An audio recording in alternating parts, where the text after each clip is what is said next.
তাহলে 6টা 48 ঘন্টা, এই 48 ঘন্টা যে কাজের দাবি, তখন পৃথিবীতে যখন বিজ্ঞানের উন্নতি ঘটেছে, টেকনোলজির উন্নতি ঘটেছে, তখন শ্রমিকদের শ্রমের সময়টা কমাবার জন্যে সারা পৃথিবীতে আজকে জনপ্রিয় দাবি হচ্ছে 35 ঘন্টা সপ্তাহে শ্রমিকরা কাজ করবেন। 5 দিনের সপ্তাহ হবে, 2 দিন ছুটি থাকবে, 7 ঘন্টা করে কাজ করবেন। এই 35 ঘন্টার দাবি আজকে সারা পৃথিবীতে দেশে দেশে জনপ্রিয় হচ্ছে। যখন 48 ঘন্টার জায়গায় 35 ঘন্টা কাজের দাবি পৃথিবীতে জনপ্রিয় হচ্ছে, তখন আমাদের দেশে এমনই একটা শ্রমিক দরদি সরকার আছে, বিজেপি নেতৃত্বাধীন সরকার, যারা আমাদের ভারতবর্ষে শ্রমিকদের জন্যে এখন 61 ঘন্টার উপর শ্রমিকদের কাজ করতে বাধ্য করা হয়। সপ্তাহে 61 ঘন্টার বেশি, অর্থাৎ 10 ঘন্টার এদিক সেদিক সময় সেখানে শ্রমিকদের কাজ করতে হচ্ছে ভারতবর্ষের বিজেপি নেতৃত্বাধীন সরকারের আমলে।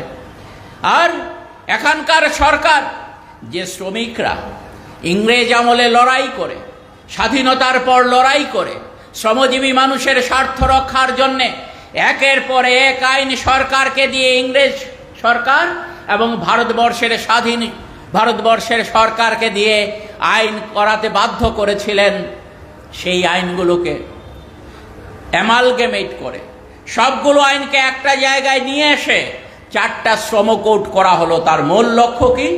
মূল লক্ষ্য হচ্ছে শ্রমজীবী মানুষের অধিকারকে খর্ব করে মালিকের স্বার্থকে কিভাবে আরো বেশি করে রক্ষা করা যায়।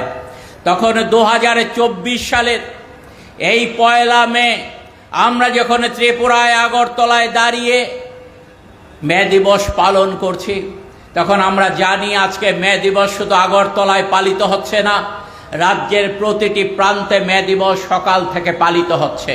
শ্রমজীবী মানুষ শপথে সোচ্চারিত হচ্ছেন। ভারতবর্ষের প্রতিটি রাজ্যে রাজ্যে আজকে মে দিবস পালিত হচ্ছে। ভারতবর্ষের শ্রমজীবী মানুষ শপথ নিচ্ছেন, আজকে শ্রমিকদের স্বার্থ বিরোধী সরকার কেন্দ্রে আছে, এই সরকারকে ফেলে দিতে হবে।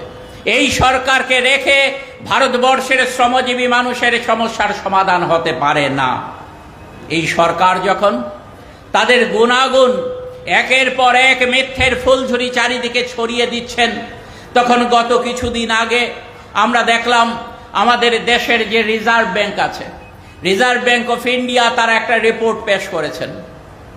এই রিপোর্টে তারা বলেছেন যে আমাদের ভারতবর্ষে মানুষের যে সম্পদ আছে, ব্যাংকে যে গচ্ছিত তার টাকা আছে, অন্যান্য যে বিভিন্ন শেয়ার বা অন্যান্য ক্ষেত্রে যে তার সম্পদগুলো আছে, এই সম্পদ ভারতবর্ষের মোট যে সম্পদ আভ্যন্তরীণ, যাকে আমরা বলি জিডিপি, এই জিডিপির আজ থেকে 1 বছর আগে 7.2% ছিল। আর রিজার্ভ ব্যাংক বলছে এই 24 সালের প্রথম তা কমে হয়ে গেছে 5.2%। তাহলে মানুষের সম্পদ যা আগে বেশি ছিল, এই সম্পদ এই নরেন্দ্র মোদী সরকারের সময়ে প্রতি বছর কমছে কমছে কমছে। এরকম একটা জায়গায় দাঁড়িয়ে আজকে দেশের মানুষ বেশি বেশি পরিমাণে ঋণ নিতে বাধ্য হচ্ছেন, যখন মানুষের হাতে টাকা পয়সা থাকে না, তার ঘরে সম্পদ থাকে না, তার নিত্য প্রয়োজনীয় সামগ্রীগুলো কেনবার মতো, খরচ করবার মতো তার অবস্থা থাকে না, তখন সে ঋণ নিতে বাধ্য হয়। ওই রিজার্ভ ব্যাংকই তার রিপোর্টে বলেছে যে ভারতবর্ষের মধ্যে এই 2023 সালের হিসেব দেখা যাচ্ছে যে গত 75 বছরের মধ্যে, স্বাধীনতার 75 বছরের মধ্যে সবচাইতে কম ঋণ নেবার পরিমাণ সেখানে বেড়ে গেছে, অর্থাৎ দ্বিতীয় অবস্থান এই 2023 সালে এসে দাঁড়িয়েছে। অর্থাৎ সবচাইতে বেশি পরিমাণ ঋণ মানুষ নিতে বাধ্য হচ্ছেন। এটা কারা বলছে? সরকারের পরিচালিত রিজার্ভ ব্যাংক।